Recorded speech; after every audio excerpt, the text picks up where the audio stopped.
네, 반갑습니다. 자, 오늘 어디 할 차례죠? 몇 페이지 할 차례죠? 우리 저번 시간에 이제 그 천동까지 했고요. 염정 할 차례네요. 6페이지네요, 6페이지. 네, 펴보세요. 자, 6페이지 보시면, 자, 염정부터 시작입니다. 자, 바로 들어갈게요. 간신들이 주왕의 폭정을 조장했는데 그 중에서 제일은 비중이었다. 그가 죽은 뒤에 염정성에 있게 하고 왜곡을 관장하게 했다. 비중이 충신들을 무고하게 죽게 한 것은 권력에 대한 집착이기 때문이다. 그래서 염정은 집착이 강한 별이다 이랬습니다. 그래서 나중에 정리할 때 나오겠지만 염정의 대표적인 글자는 가둘 숫자를 씁니다. 그래서 그 정도로 집착, 가두고 하는 어떤 그런 이미지가 좀 강하다. 그래서 일단 염정하면 일단 집착이라는 이미지를 갖다 먼저 딱 올려주시고요. 그리고 자미도수 정성에서 14개 정성 중에서 가장 도화성이 강한 별이 바로 탐낭입니다. 그러고 나서 그 다음 도화가 바로 염정이다. 이렇게 보시면 돼요. 그래서 정도화는 탐낭, 차도화는 염정, 이렇게, 그죠? 그래서 염정 같은 경우는, 어쨌든, 나름대로 자기 조직에서 거의 최고의 자리까지 지금 올라갔잖아요. 그죠? 그래서 염정한테는 귀적인 의미까지 동시에 있습니다. 예. 그러면, 여러분들 사주에서도, 여러분 사주 공부하시면, 관이나 살이, 과도하거나 형이 걸리거나 이래야 문제가 생기면, 이때 가장 대표적으로 통변하는 거리가 뭡니까? 관살이 형하고 걸려가지고 문제가 생겼을 때 사주에서 가장 대표적인 통변거리는 관제 아닙니까? 관제, 그죠? 그래서 일단 관제를 갖다가, 물론 여러 가지가 있겠지만, 그래서 염정 같은 경우, 그래서 관을 의미하는, 관록을 의미하는 별한테 문제가 생겼을 때, 우리가 자미도수에서는 여러 가지 문제가 되는 여러 가지 상황이 있는데, 대표적으로 화기가 붙는 경우가 있습니다. 그래서 살성과 함께 화기가 붙어져 있으면, 관제 구설이라는 그런 통변을 갖다가 일단 1순위로 끄집어내요. 그래서 그 중에 하나가 바로 염정입니다. 염정. 왜? 일단 기본적으로 염정이라는 것은 아까 차도화의 이미지가 있고요. 그리고 성격상으로는 집착, 가두고 하는 어떤 그런 욕심, 이런 어떤 이미지가 있었다 그랬고요. 그리고 관록적인 면이 있다라고 그랬습니다. 근데 관록이라는 것은 그래서 좋게 관록적인 의미가 있으면 실제로 이제 제도권으로 나아가서 내가 권위가 높아지고 인정받고 내 얼굴이 선한 어떤 형상이 되지만 나쁘게 관과 연관돼서 이렇게 공공연하게 문제가 되게 이렇게 되는 것을 갖다 우리는 관제라고 그러죠. 작게는 구설이라고 하고 안 좋은 일로 관공서 경찰서 가야 될 그런 일을 갖다 이야기한다. 이렇게 보시면 될 것 같아요. 그래서 염정을 그 정도로 정리하고요. 그 다음에 천부는 주왕의 정부인은 현숙관 강황후였다. 광황후의 본래 고향은 물산이 풍부한 지방이었는데 황후가 된 뒤 그녀는 자비로움으로 사람들을 갖다 대하였다 이랬습니다. 그래서 그 밑에 사후에 그의 영혼을 천부성에 영주케 하고 제부와 자비를 관장하겠다 이랬습니다. 그래서 첫 번째로는 제부. 그래서 이 사람이 살던 어떤 그런 지방이 아주 이렇게 물질적으로 조금 풍요로웠던 어떤 그런 장소에서 생활하였다. 그래서 제부라는 의미를 갖다가 첫 번째로 끄집어내고요. 두 번째로는 그만큼 조금 후중한, 그래서 조금 마음이 조금 넉넉하고 넓은 이미지를 갖다가 여러분들 아시면 될 것 같아서 일단은 제부라는 이미지는 그냥 바로 딱 여러분들 머릿속에 딱 넣어두시고요. 자비라는 이미지 때문에 나중에 아주 중요한 천부의 단서가 됩니다. 이것 때문에 실제로 나중에 천부 같은 경우는 살성에 대한 저항 능력이 일단 강해요. 그래서 사람으로 치면 이렇게 보시면 돼요. 예를 들어서 어떤 사람은 똑같은 A라는 회사에서 지금 일을 하고 있는데 항상 불평불만이 많아요. 그래서 사장이나 위에 선에서 조금만 더 일을 갖다가 딱 시키고 하면 막 투덜투덜대면서 일을 잘 안 하기도 하고 그냥 살짝 몰래 도망가기도 하고 일을 하면서 투덜투덜해요. 그런데 천부 같은 이런 사람들 같은 경우는요, 어떤 주변의 스트레서, 니 왜 이랬나 하면서 이야기할 때나 아니면 그 과도한 업무를 갖다 지시할 때 이때도 그냥 말 없이 그 일을 갖다 수행한단 말입니다. 이게 무슨 말인가 하면 자미두수 그 명반 내에서도요, 살성이라는 것과 길성이라는 걸로 분류되어 있습니다. 그래서 물론 그 살성은 나쁜 거고 길성은 좋은 거고 이런 차원이 아니고요. 이런 차원이 아니고요.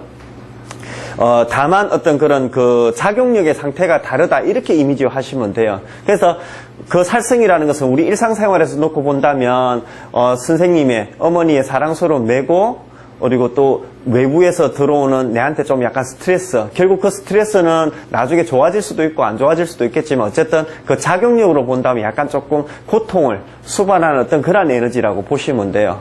그런데 천부라는 에너지는 그 살성에 대한 어떤 저항력 능력이 있다라는 것은 살성을 보더라도, 예를 들어서 똑같이 살성을 보더라도 우리가 일상생활에서 본다면 천부가 살성을 맞았을 때하고 예를 들어서 예민한 천기나 천상이나 이런 그 별들이 살성을 맞았을 때하고 상황이 달라진다고요. 그럼 우리가 뭐가 중요합니까? 지금 길흉을 나중에는 일단은 우선적으로 구분을 갖다 해야 되는데요.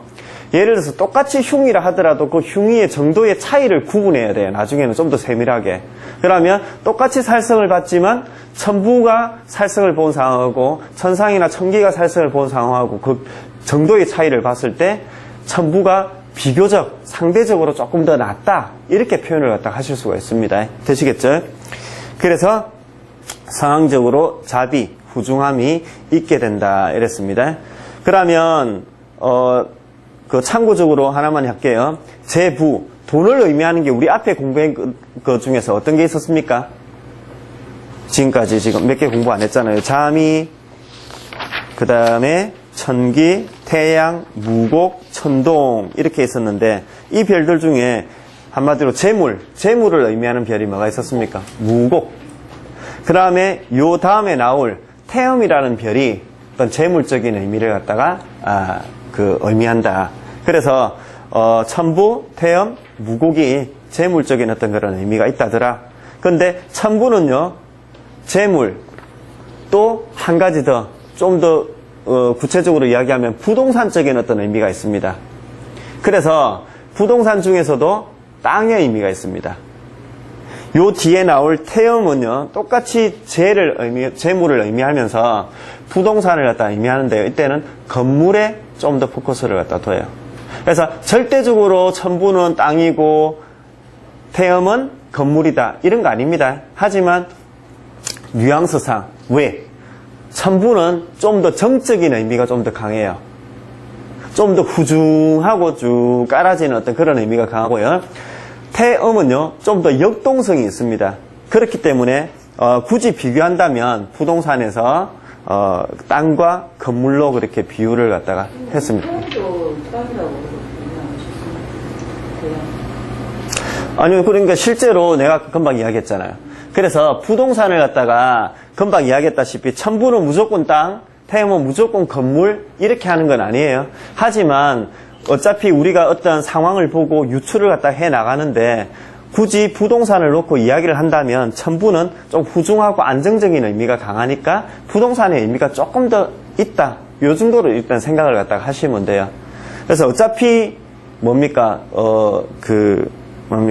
부동산이라고 하면 좀 더 넓게, 좀 포괄적으로 그렇게 조금 생각을 갖다 하시면 되고요. 제가 옛날에 그렇게 이야기했는지 기억이 안 나는데,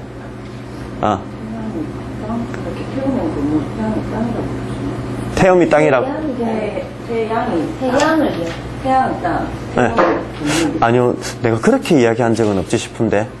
내가 아니면 실수를 했거나 아니면 그거는 일단 이론적으로는, 그래서 그게 절대적인 건 아니지만 어쨌든 부동산의 의미를 갖다 가지고 있는 것은요, 천부와 태음입니다. 천부와 태음요. 그렇게 보시면 되고요. 태양은 기본적으로 부동산적인 의미는 여기서는 일단 교과서적으로는 넣어두지 않아요. 네. 자, 이렇게 보시면 그 다음에 태음으로 넘어갈게요. 태음은 주왕 밑에서 황비호라는 장군이 있었다. 그의 아내 가부인은 매우 젊고 아름다웠는데 주왕이 범하려 하자 자살해버렸다. 죽은 뒤 그의 영혼을 태음성에 머물게 하고 청결과 주택을 관장하겠다. 이랬습니다. 일단 부동산 중에 건물을 갖다 지금 이야기했네요. 그리고 청결이라는 이미지를 지금 끄집어냈습니다. 그래서 태음이라고 이야기했을 때 물론 위에 그 스토리상으로는 어떤 굉장히 조금 정갈하고 조금 이렇게 더티한 조금 지저분한 어떤 그런 상황에서는 오히려 그냥 자기 목숨을 끊어버릴 정도로 약간 결백한 어떤 그런 이미지 이런 걸 갖다가 끄집어내시면 될 것 같아요. 그래서 태음하면 좀 깨끗하고 깔끔하고 조금 나쁘게 발현되었을 때는 지나치게 결백정 이런 이미지를 갖다 좀 가져오시면 될 것 같고요. 그 다음에 그 밑에 인류에게 예술적 영감과 낭만을 주고 온화함과 고향을 떠올리게 하는 어머니 같은 달에 가부인이 머무는 것을 보면 태음이 신미적이고 예술적인 것을 좋아하며 모성애가 있음을 알 수 있다. 이랬습니다. 자, 여기서 또 두 가지 꺼냈네요. 어머니라는 뉘앙스를 갖다 꺼냈어요. 그래서 꼭 어머니만을 의미하는 것이 아니라 좀 더 넓게 해석하면요. 여자 육친, 자, 어머니, 심지어는 실제로 할머니까지도 유추해요. 근데 일단 그건 너무 멀고요. 첫 번째 가장 강한 것은 어머니고요. 두 번째로는 여자 형제, 그리고 딸까지도 의미하는데 일단은 딸은 조금 후순입니다. 그래서 태음이라는 것은 자미두수 내에서 주성이 4개가 있는데요. 자미, 천부, 그 다음에 태양, 태음이 있습니다. 물론 교과서적으로는 태양은 낮에 태어난 사람, 태음은 밤에 태어난 사람에게만 해당이 되지만 일단은 좀 더 넓게 봐가지고 태양 자체를 갖다 주성 개념으로 조금 넣어주셔도 될 것 같아요. 그러면 주성이라는 이미지는 뭡니까? 내가 이끌어가고 보호하는 어떤 에너지가 아니고요. 내가 오히려 따라가고 보호를 받는 어떤 그런 뉘앙스라고 보시면 돼요. 그래서 태음이라고 하면 오히려 내가 조금 더 추종하고 바라보는 뉘앙스니까 어머니의 뉘앙스로 조금 넣어주시면 될 것 같아요. 자, 자미가 리드를 하고 최고의 대장들이 아니습니까? 그렇죠. 그래서 자미가 자미두수 명반 내에서는 가장 대장별입니다. 그 중에서 또 대장을 꼽으라면 자미입니다. 근데 그 자미만 그 역할을 갖다 수행하는 것이 아니라 실제로 대장의 어떤 그런 준하는 어떤 역할을 하는 게 4개가 있습니다. 금방 말씀드린 천부, 태양, 태음이 그 역할을 갖다가 어떻게 보면 대리 수행이라고 해도 좋고요. 아니면 서열상으로는 자미 밑에 있으면서 어떤 그 실질적인 어떤 그런 리더 역할을 갖다 한다. 자, 여러분 보세요. 대통령이 모든 일을 갖다가 다 주관하지는 않잖아요. 그래서 각 장관을 갖다 두고 그 밑에 또 하부에 또 직원들을 갖다 둔단 말입니다. 그래서 최고 대장은 대통령인 것만큼은 틀림이 없지만 그 하부에서 한마디로 옛날로 치면 제사. 그래서 정성 어떤 그 레벨에 있는 그러한 별들이 금방 말씀드린 나머지 3별이라고 해도 여러분들 될 것 같아요. 자미, 태양, 태음은 좀 귀하다, 기여의 의미가 있다고 이렇게 적혀 있는데 천부 같은 경우는 기가 안 적혀 있네요. 예, 그래서 귀한 의미로. 예, 천부도 일단은 귀한 의미가 있습니다. 금방 질문 잘 하셨는데요. 일단은 귀의 의미를 갖다 가지고 있는 별들이 한번 제가 쭉 한번 언급하면요. 지금까지 한 것 중에서는 일단은 자미가 있었죠. 그죠? 그 다음에 조금 전엔 천부가 있었죠. 그 다음에 주성이라고 이야기한 태양, 태음. 요 별은요, 주성이기 때문에 일단 귀적인 의미.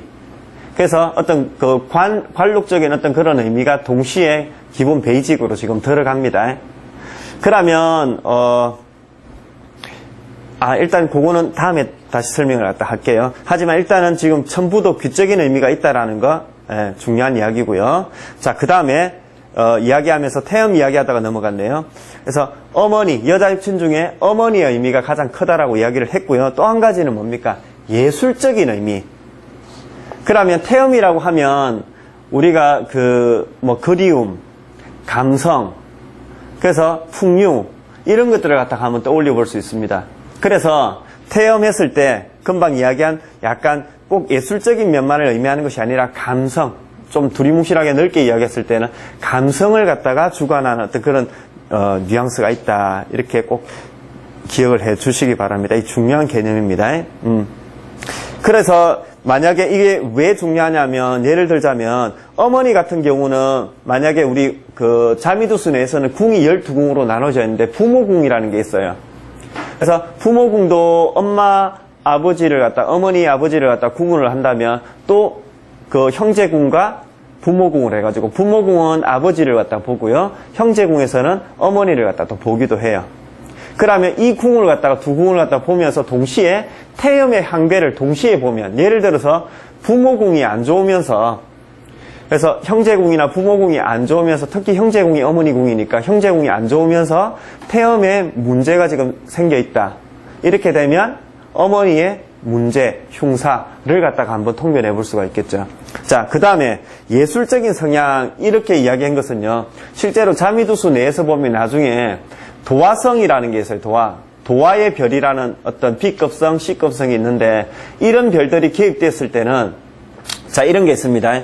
만약에 A라는 사람, 이렇게 저라는 이러한 사람의 내부에는 여러 가지 가능성이 있습니다. 예를 들어서 운동을 좋아하는 게 있을 거고, 뭐 음악을 좋아하는 게 있을 거고, 공부를 좋아하는 거, 아니면 그냥 엄주과무하고 그냥 노는 걸 갖다 좋아할 수도 있을 겁니다. 그죠? 그러면 이러한 잠재되어 있는 에너지 중에 물론 우선순위와 후순위가 있기는 하겠지만 이 어떤 내재되어 있는 어떤 잠재력 중에서 어떤 게 끄집어내질지는 주변의 상황에 따라서 다르다고요. 물론 그렇다고 그 잠재되어 있는 게 완전히 사라지는 건 아니지만 실제로 발현되는 것은 주변의 상황에 따라서 달라진다고. 예를 들어서 태음 같은 경우 뭐라고 그랬습니까? 금방 예술적이고 감성적인 에너지가 존재한다라고 했어요. 근데 자 여기에 만약에 주변에 도화성들이 만약에 포진되어 있다면 그 예술성, 감성 이런 것들이 올라오기 마련이단 말입니다. 되시겠죠?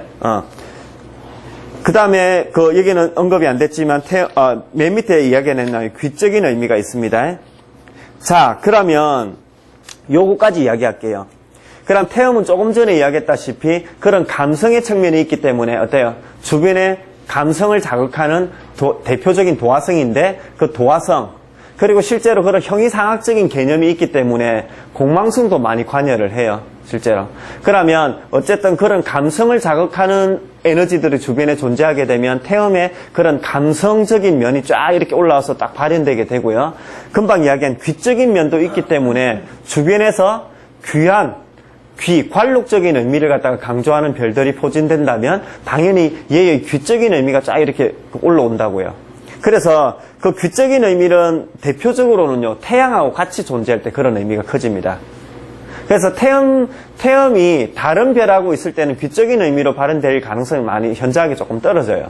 그래서 태양하고 어우러질 때 이때 비로소 귀적인 의미가 좀 더 증폭된다라는 거 꼭 기억을 갖다 해주십시오. 그래서 여기서 지금 이야기하는 크게 봐가지고 여러분들 포인트를요. 별들이 이렇게 보시면 돼요. 첫 번째, 귀를 주로 포인트로 하는 별인지 아니면 불을 주로 포인트로 하는 별인지 아니면 어떤 기술, 과적인 요소를 갖다 좀 더 포인트로 하는 별인지 해놔놓고 그 기타가 있는데 대체적으로 이 세 부류 안에 지금 다 들어가요. 그럼 왜 이렇게 분류를 하냐면 나중에 이 귀와 부 그리고 이 과적인 어떤 그 재능, 기술적인 측면을 갖다 포인트로 두면 선호하는 B급성들이 달라요. 선호하는 B급성들이. 그러면 실제로 우리 사주에서 보면 이런 표현을 쓰죠. 격이 짜졌다. 성격이 되었다. 그러면 그릇이 한마디로 단단하게 짜졌다. 이렇게 표현을 한다 아닙니까? 그죠? 그럼 운에서 보더라도 이 운세가 지금 좋다, 안 좋다를 판별할 때 격이 짜진 상태의 운세. 라면은 좋다라고 표현을 할 거 아닙니까? 그럼 그 좋다, 안 좋다의 기준이 되는 그 어떤 그런 요건을 여기 자미두수의, 별들의, 각각의 별들의 성향에 따라서 달라져요. 예를 들어서 태음이 귀적인 측면으로서 만약에 어떤 그런 방향성을 잡았다라고 한다면 나중에 조금 이따 배울 겁니다.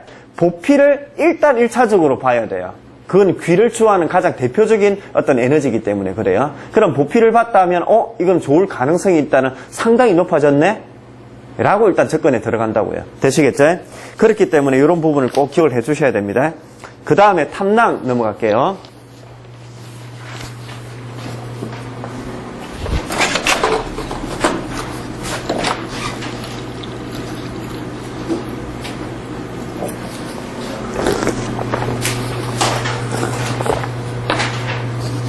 자, 9번째 탐낭 7페이지입니다.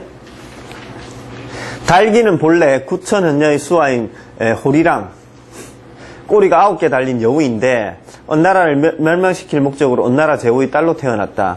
달기의 미색에 빠져버린 주왕은 점점 폭군으로 변해갔다. 그래서 달기가 한마디로 말해서 어떤 목적을 가지고 지금 이 땅에 내려와 가지고 그 한마디로 뭡니까 자기 목적을 위해서 언나라 언주왕한테 살짝 접근을 갖다 한 것이죠. 자, 사후에 그의 영혼을 불러들어 탐난성에 응축해 하고 욕망을 관장하게 했다. 자, 욕망, 욕심. 그래서 욕망, 욕심하니까 앞에 염정이라는 게 생각이 나네요. 그죠? 예. 근데 염정하고 탐낭하고 약간 조금 차이점을 여러분들은 아셔야 돼요. 일단은 탐낭은요, 도화적인, 그리고 욕심이 도화적인 어떤 이미지하고 같이 이렇게 접목이 되어가지고 이미지화 일단은 하시고요. 염정 같은 경우는 그 안에 아까 뭐라 했습니까? 관록적인 의미가 있다라고 했습니다. 그래서 실제로 그 뉘앙스가 조금은 다르다라는 거 꼭 기억을 했다 해주시고요. 그 다음에 또 탐낭은 변화를 잘하고 탤런트 같은 예술적인 재능을 가지고 있다. 사교적인 별이기도 하면서 질투심이 강하다. 이랬습니다. 자, 여러분. 탐낭이 변화를 잘한다. 자, 변화에 아주 포커스가 있습니다. 그러면 변화를 잘한다. 이거는 좋게 표현하면 한마디로 주변의 상황에 잘 적응한다. 아주 주변의 상황에 민첩하게 반응한다. 이런 걸로 되겠죠. 그래서 눈치가 빠르고 거기에 잘 적응하는 어떤 그런 이미지로 되겠지만, 안 좋게 표현하면 변덕이 심하고 실정을 잘 내고 마음을 해딱 바꾸고 하는 그런 이미지로도 접근될 수가 있겠죠. 그래서 요거는 나중에 배울 겁니다. 그렇기 때문에 실제로 문창문곡하고 같이 연계돼 가지고 탐창탄곡이라 해가지고 싹싹 뒤집혀지는, 그래서 상황이 막 반전되어 버리는, 이렇게 한 가지 직업을 계속 못하고, 그리고 인연으로도 한 사람을 계속 지속시키지 못하고, 이렇게 끝내버리고 엎어버리고, 그 학교를 계속 다니지 못하고, 이런 뉘앙스로도 드러난다고요. 그래서 좋게 발현됐을 때는 그런 탤런트적인 그런 면, 예술적 재능을 갖다 이야기하지만 안 좋게 발현되면 그렇게 된다. 근데 이것은 지금 예술적 재능이라고 이야기를 갖다 했습니다. 그러면 재능은 재능인데 예술적 재능에 지금 포인트를 뒀어요. 그렇다고 탐낭이라고 해가 무조건 예술적 재능만 있는 건 아닙니다. 그래서 여러분들 꼭 아셔야 되는 게, 제가 항상 강조하는 거지만 역학에서는 말 그대로 바뀔 역자 아닙니까? 그래서 결국 고정되어 있는 건 없어요. 절대적인 건 없어요. 그래서 1+1은 2다라는 그런 공식은 절대 있을 수가 없습니다. 다만 그럴 가능성이 큰 거, 그럴 경향성이 큰 거, 이런 식으로만 기억을 하시면 돼요. 그럼 여기서 재능이라고 이야기하니까 앞에서 어떤 별이 딱 떠오릅니까? 재능, 재주. 어떤 별이 떠오릅니까? 한번 그 앞에 한번 뒤집어 보세요. 그래 봐가지고 어떤 별이 금방 이야기한 재능적인 어떤 그런 의미가 가장 강할까요?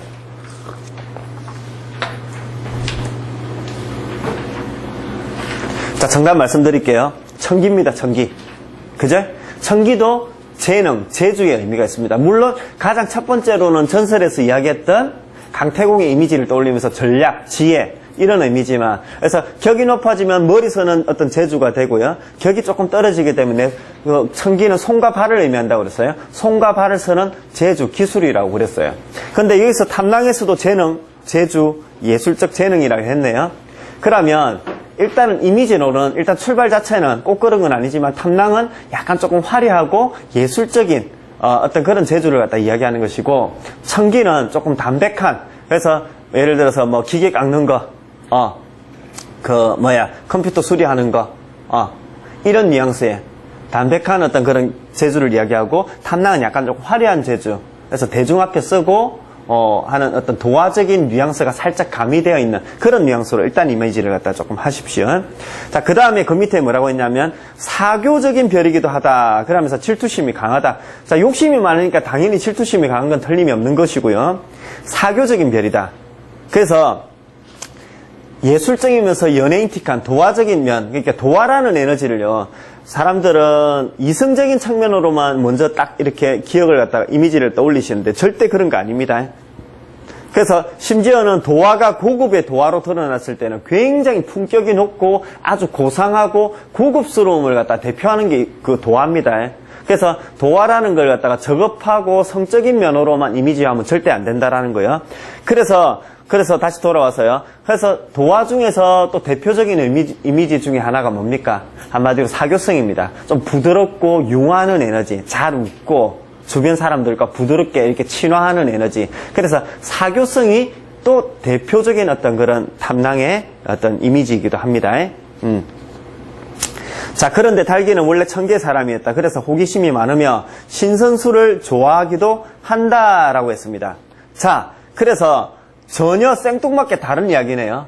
무슨 이야기를 하고 있습니까? 첫 번째로는 탐낭의 도화적인 또 사교성, 재능, 약간 조금 활달하고 좀 사람들 만나면서 화려하고 이런 어떤 이미지, 이런 이미지를 이야기했는데 금방 두 번째로는 뭘 이야기했습니까? 호기심 이야기하면서 신선술 이런 이야기를 했습니다. 약간 조금 그 종교, 철학과 같은 그런 약간 상반되는 듯한 그런 이야기를 지금 하고 있습니다. 그러면서 그 이유를 원래는 청계 사람이었기 때문에 라고 이야기를 갖다 했네요.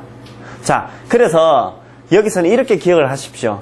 그런 어떤 연예인적인 어떤 그런 도화적인 어떤 그런 기질하고 어떤 탈속적이고 이런 어떤 신선술의 이미지를 그냥 두리뭉실하게 약간 사이드적인 어떤 에너지로 일단은 구분을 갖다 하시고요. 상황에 따라서 이렇게 극단적이지만 좀 상반된 듯하지만 이러한 극단적인 반대되는 어떤 에너지로 둘 다 발현이 가능하다. 요것만 하나 지금은 모르셔도 돼요. 하지만 앞으로는 중요하게 지금 이야기될 부분입니다. 참고적으로 들어두세요. 탐낭이요, 주변에 도화를 두게 되면요, 도화를 발현시켜요. 아까 제가 말씀드렸죠. 얘의 잠재에 있는 도화를 갖다 끄집어내게 된다고. 내가 만약에 여러 가지 어떤 운동도 좋아하고 어떤 문학적인 어떤 재능도 있는데 우리 집이 교육자 집안이야. 그러면 실제로 그런 상황에서는 나의 어떤 그런 그 문학적인 어떤 재능, 이게 물론 운동도 좋아하지만 그게 우선적으로 올라올 가능성이 크고요. 내 어떤 부모가 만약에 그 축구 선수였다, 운동하는 어떤 집안이었다. 그럼 나의 어떤 그런 운동하는 어떤 그런 신경이 한마디로 더 발현이 될 가능성이 크다라고요. 그래서 여기서도 마찬가지로 탐낭의 여러 가지 가능성이 있었는데 여기서 도화가 주변에 포진되어 있다면 도화를 끄집어내게 되고요. 공망이, 자, 자미두수에서도 공망이라는 어떤 그런 별들이 있습니다. 그 별이 표준되게 되면 그 내재되어 있는 공망의 에너지를 갖다, 탈속적인 에너지를 갖다 끄집어내게 돼요. 그럼 실제로 우리는 결국 끄집어내어진 그 부분을 갖다가 통변을 갖다 해 들어가면 되겠죠. 자, 그 밑에 신명궁에서 탐낭과 파군이 있으면 남자는 마시기 좋아하고 여자는 좋아하고 도박으로 방탕하며 여자는 중매도 없이 혼자 시집가고 엄란하게 사통하며 가벼우면 애인을 따라 떠돌아다니고 무거우면 창기론을 한다. 완전히 극단적인 표현을 갖다 썼네요. 그래서 일단은 이 표현은 조금 지나친 표현입니다만은 어쨌든 무슨 이야기를 갖다 하고 있냐면 신명궁. 자, 자미두수에서는 뭡니까? 명궁이 있다라는 거는 여러분들 아시고요. 신궁이 있다라는 것도 제가 한번 말씀을 드렸죠. 그래서 몸신자의 신궁. 신궁은 일정된 궁에 고정적으로 있는 건 아닌데 어쨌든 사람마다 다르긴 하지만 어쨌든 신궁이 존재하는데 신궁이 명반에 미치는 영향력이 제법 크다. 그래서 그 명궁과 신궁에 파궁과 탐낭이 한마디로 연계돼서 이렇게 조금 유기적인 관계를 크게 맺게 되면 왜? 명궁과 신궁은 원천적으로 그 명반 내에서 유기적인 관계를 갖다 크게 맺어요. 물론 그 12궁 전체가 유기적인 관계를 맺습니다. 하지만 여기서 이야기하는 명궁과 신궁이라는 유기적 관계가 크다라는 것은 상대적으로 다른 궁에 비해서 좀 더 크다라는 이야기로 여러분들 보시면 돼요. 되시겠죠? 그래서 예를 들어서 파궁과 탐낭이 명신궁으로 나눠져가 있으면 어차피 파궁과 탐낭은요 결국 그 자미두수 명반 내에서는 실제로 동궁할 수는 없거든요. 항상 삼방에서 바라보게 돼요. 그래서 그게 이제 그 명신궁으로 이렇게 나눠지게 되면 그만큼 소위 말하는 옛날 어른들의 어떤 말을 빌어서 이야기한다면 조금 경망스럽고 좀 천박하다. 그래서 근데 엄밀히 따져가지고 요즘 같은 세상에는요, 이렇게 좀 액티브하고 에너지가 많이 담겨있는 사람이 사회적으로 성취를 이룰 가능성이 커요.